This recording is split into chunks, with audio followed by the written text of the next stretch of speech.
harmonia. O Clube do Ouvinte RU Nossa Senhora de Guadalupe traz até você Vivendo a Liturgia. Nos defende dos perigos, dos inimigos da vida.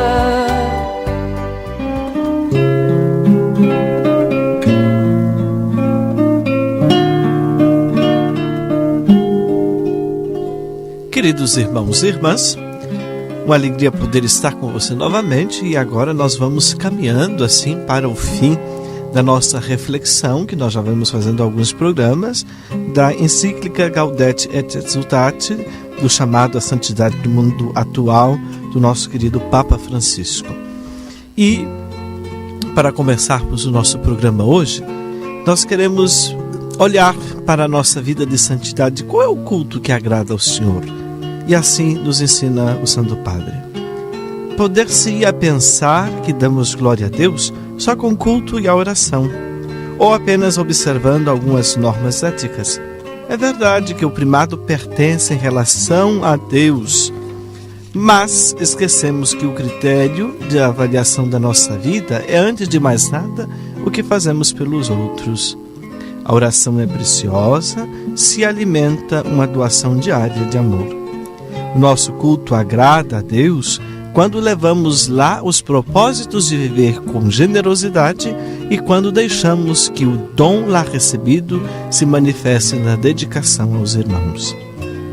Pela mesma razão, o melhor modo para discernir se o nosso caminho de oração é autêntico será ver em que medida a nossa vida vai se transformando à luz da misericórdia. Com efeito, a misericórdia não é apenas o agir do Pai, mas se torna o critério para individuar quem são os seus verdadeiros filhos. É aqui a arquitrave que suporta a vida da Igreja. Quero assinalar mais uma vez, embora a misericórdia não exclua a justiça e a verdade, antes de tudo, temos de dizer que a misericórdia é a plenitude da justiça e a manifestação mais luminosa da verdade de Deus. A misericórdia é a chave do céu. Não posso também deixar de lembrar a questão que se colocava São Tomás de Aquino ao interrogar-se quais são as nossas ações maiores, quais são as obras exteriores que manifestam melhor nosso amor a Deus. Ele responde sem hesitar que, mais do que os atos de culto, são as obras de misericórdia para com o próximo. Não praticamos o culto a Deus com sacrifícios e ofertas exteriores para proveito dele, mas para o benefício nosso e do próximo. E aqui vale lembrar, quando da apresentação da oferta do pão e do vinho, na celebração eucarística, orai, irmãos e irmãs, para que este nosso sacrifício seja aceito por Deus Pai Todo-Poderoso. E nós rezamos juntos: receba, Senhor, por tuas mãos esse sacrifício para a glória do seu nome, para o nosso bem e o bem de toda a Santa Igreja. Então, na nossa oração, ela passa nesta comunhão com o Senhor, mas também na comunhão com os irmãos. De fato, Ele não precisa dos nossos sacrifícios, mas quer que lhe ofereçamos para a nossa devoção e a utilidade do próximo. Por isso, a misericórdia, pela qual socorremos as carências alheias, ao favorecer mais diretamente a utilidade do próximo, é o sacrifício que mais lhe agrada. Quem deseja verdadeiramente dar glória a Deus com a sua vida, quem realmente se quer santificar para que a sua existência glorifique o Santo, é chamado a obstinar-se, gastar-se e cansar-se procurando viver as obras de misericórdia. Muito bem o entendera Santa Teresa de Calcutá. Sim, tenho muitas fraquezas humanas, muitas misérias humanas, mas Ele se abaixe e serve-se de nós, de ti e de mim, para sermos o seu amor e a sua compaixão no mundo, apesar dos nossos pecados, apesar das nossas misérias e defeitos. Ele depende de nós para amar o mundo e demonstrar-lhe o que muito ama. Se nos ocupamos demasiado de nós mesmos, não teremos tempo para os outros. O consumismo pode enganar-nos, porque na obsessão de divertir-nos, Acabamos por estar excessivamente concentrados em nós mesmos, nos nossos direitos e na exacerbação de ter tempo livre para gozar a vida. Será difícil que nos comprometamos e dediquemos energias a dar uma mão a quem está mal, se não cultivarmos uma certa austeridade, se não lutarmos contra essa febre que a sociedade de consumo nos impõe para vender coisas, acabando por nos transformar em pobres insatisfeitos que tudo querem ter e provar. O consumo de informação superficial e as formas de comunicação rápida e virtual podem ser um fator de estonteamento que ocupa todo o nosso tempo e nos afasta da carne sofredora dos irmãos. No meio deste turbilhão atual, volta a ressoar o Evangelho para nos oferecer uma vida diferente, mais saudável e mais feliz. A força do testemunho dos santos consiste em viver as bem-aventuranças e a regra de comportamento do juízo final. São poucas palavras, simples, mas práticas e válidas para todos, porque o cristianismo está feito principalmente para ser praticado. E se é objeto também de nossa reflexão, isso só tem valor quando nos ajuda a viver o Evangelho na vida diária. Recomendo vivamente que se leia com frequência estes grandes textos bíblicos, que sejam recordados, que se reze com eles, que se procure encarná-los. Far-nos-ão muito bem e tornar-nos-á genuinamente felizes. E aqui basta lembrar que o Papa se refere, por exemplo, aqui ao grande capítulo 25 do Evangelho de São Mateus. E claro, um convite para que nós bebamos sempre da fonte da Palavra de Deus, cotidianamente bebermos desta grande fonte de santidade. E vamos de música, queridos irmãos e irmãs. Que santidade divina, que homens devemos ser, pois se tudo no céu e na terra o Senhor chamará, que respeito para com Deus, que luta devemos travar, no novo céu e na nova terra iremos morar. Somos, Senhor, tua igreja, que aguarda e apressa a tua vinda gloriosa. Que o Senhor nos encontre em paz, puros e santos. Somos, Senhor, tua igreja, que aguarda e apressa a tua vinda gloriosa. Que o Senhor nos encontre em paz, puros e santos. Que é feito da sua promessa, perguntam e zombam de Deus, mas o Senhor virá, Ele não tardará. Que eu seja santo, santo, santo, pois Deus é santo, santo, santo. Que a santidade da minha vida apresse o Senhor e Ele logo virá.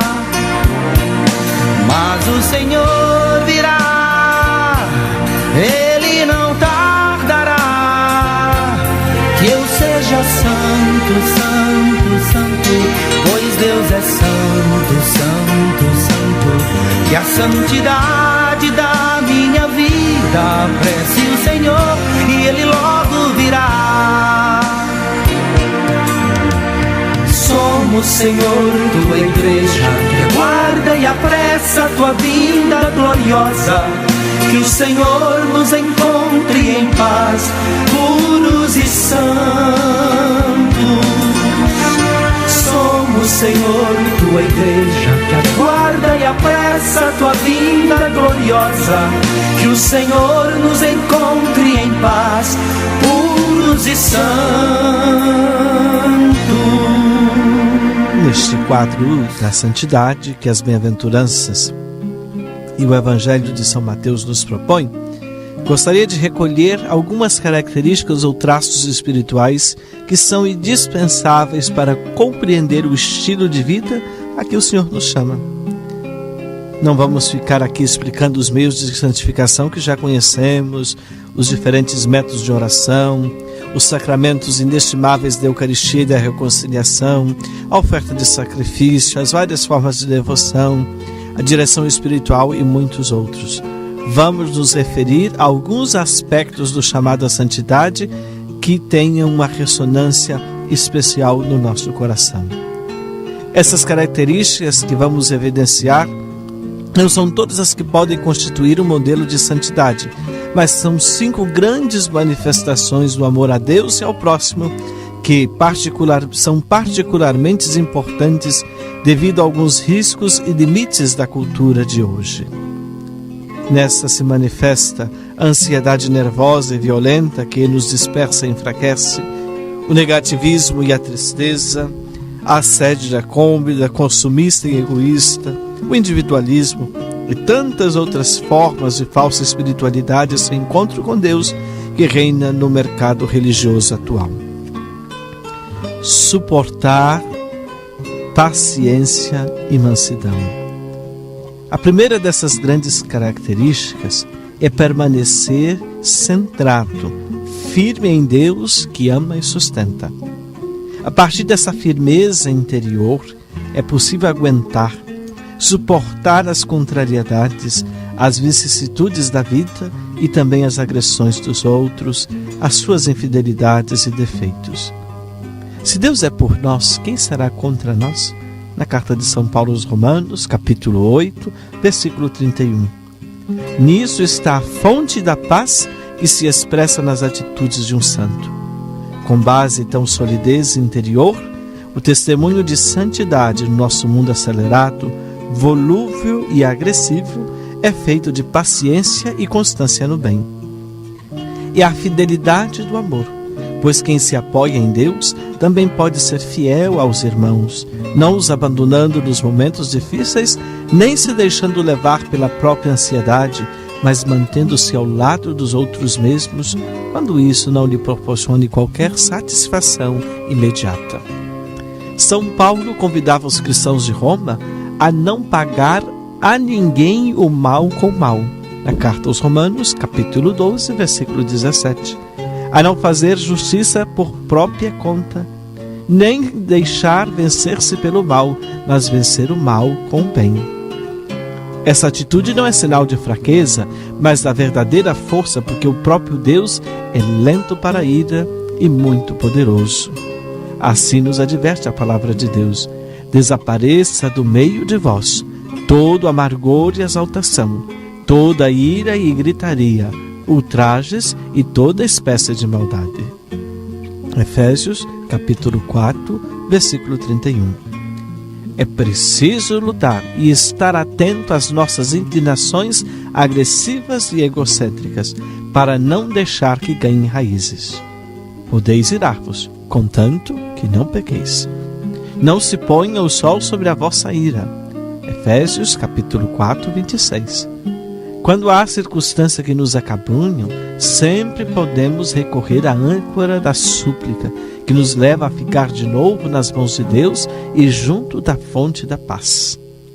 Não vos preocupeis com coisa alguma, mas, em toda ocasião, apresentai a Deus os vossos pedidos em orações e súplicas, acompanhadas de ação de graças.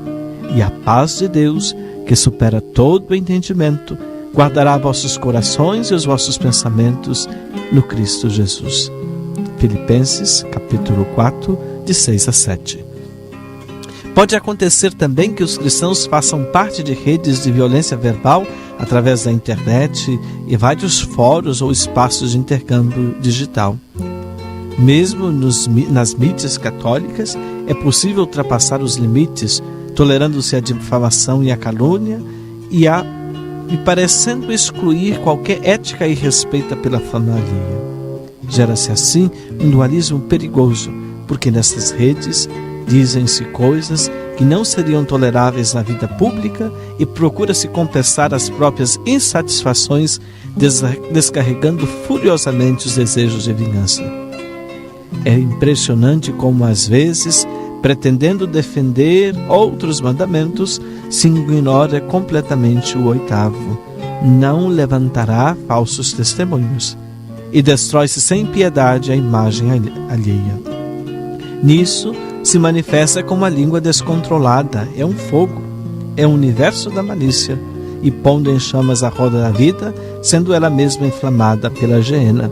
Da carta São Tiago, capítulo 3, versículo 6. Então, um ponto muito concreto, não é? Aprendermos também a usar os meios de comunicação para semearmos o bem e a paz, não semearmos as chamadas fake news tão em voga nos tempos atuais. A firmeza interior, que é obra da graça, impede de nos deixarmos arrastar pela violência que invade a vida social, porque a graça aplaca a vaidade e torna possível a mansidão do coração. O santo não gasta suas energias a lamentar-se dos erros alheios, é capaz de guardar silêncio sobre os defeitos dos seus irmãos e evita a violência verbal que destrói e maltrata, porque não se julga digno de ser duro com os outros, mas considera-se os superiores a si próprio. Da carta aos Filipenses, capítulo 2, versículo 3. E queridos irmãos e irmãs, vamos de música. Santo dos santos, amado meu, se apenas por um instante viesse a ouvir tua voz a me reconduzir, de amor eu morreria, de amor eu viveria, a eternidade em ti.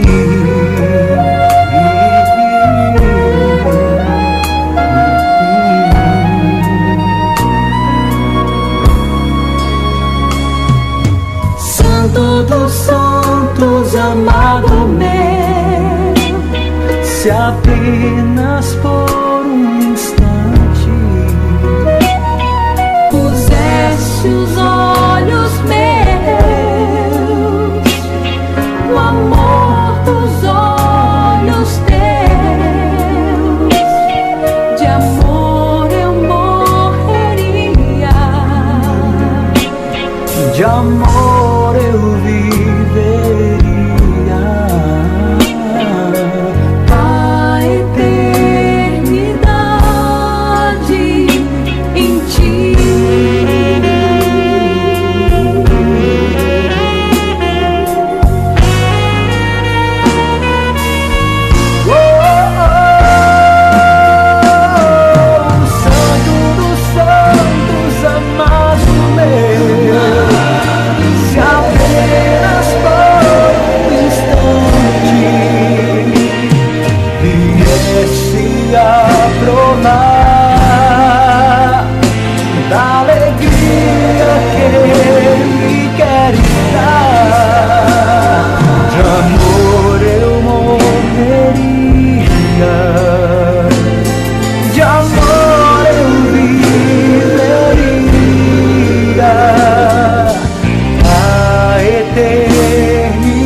Em ti.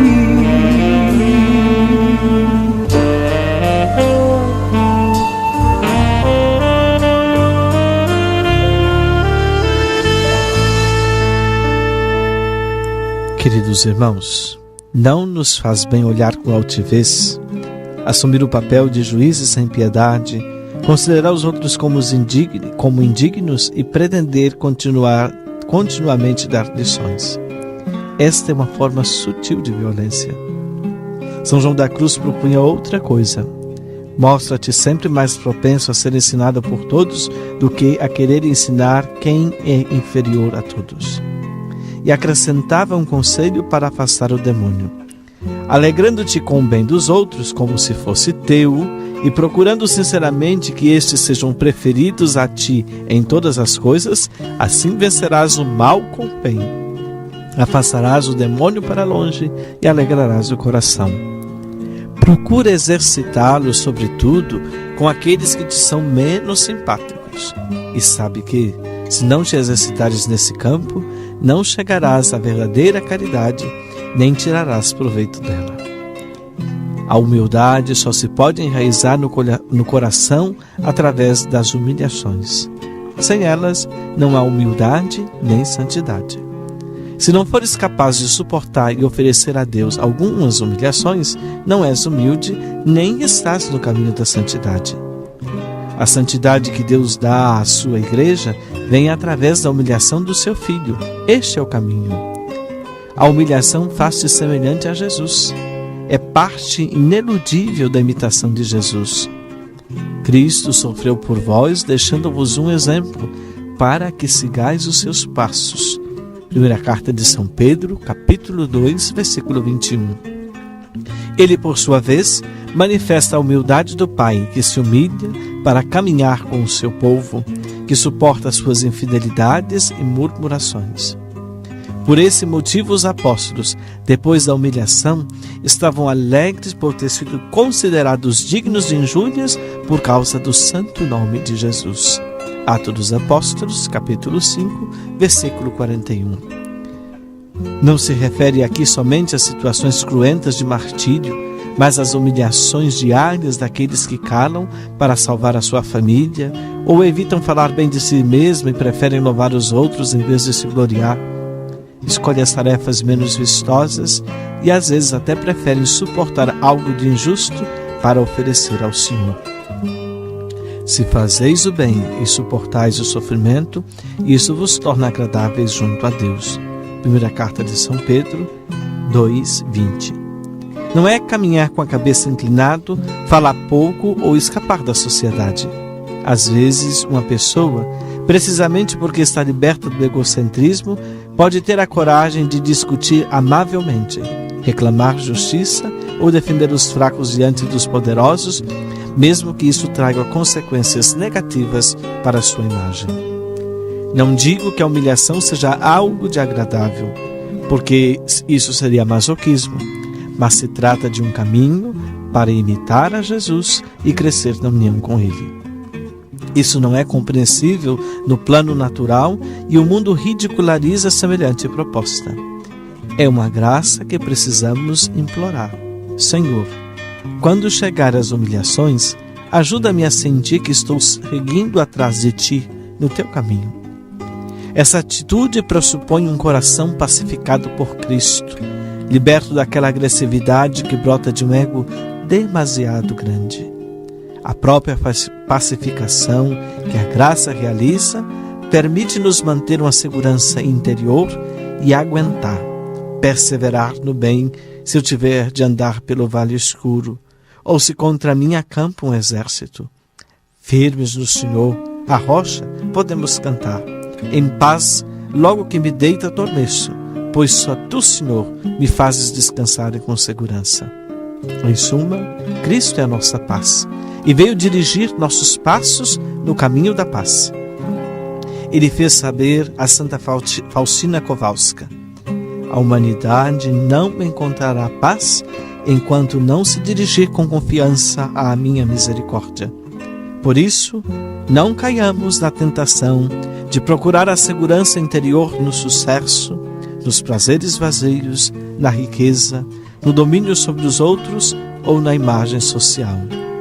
Deixo-vos a paz, dou-vos a minha paz. Não é da maneira do mundo que eu a dou. Evangelho de São João, capítulo 14, versículo 27. Peçamos a Jesus, príncipe da paz, e a Nossa Senhora, que soube viver a humildade e soube viver a paciência e suportou tudo por amor ao Senhor, que Ele nos ajude a ser artífices da paz e possamos nós crescer no caminho da santidade. Ave Maria, cheia de graça, o Senhor é convosco. Bendita sois vós entre as mulheres, e bendito é o fruto do vosso ventre, Jesus. Santa Maria, Mãe de Deus, rogai por nós, pecadores, agora e na hora de nossa morte. Amém. O Senhor esteja convosco. Ele está no meio de nós.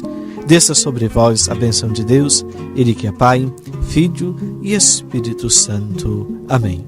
Até o próximo programa e seja um sócio do Clube do Ouvinte Nossa Senhora de Guadalupe. Até o próximo programa.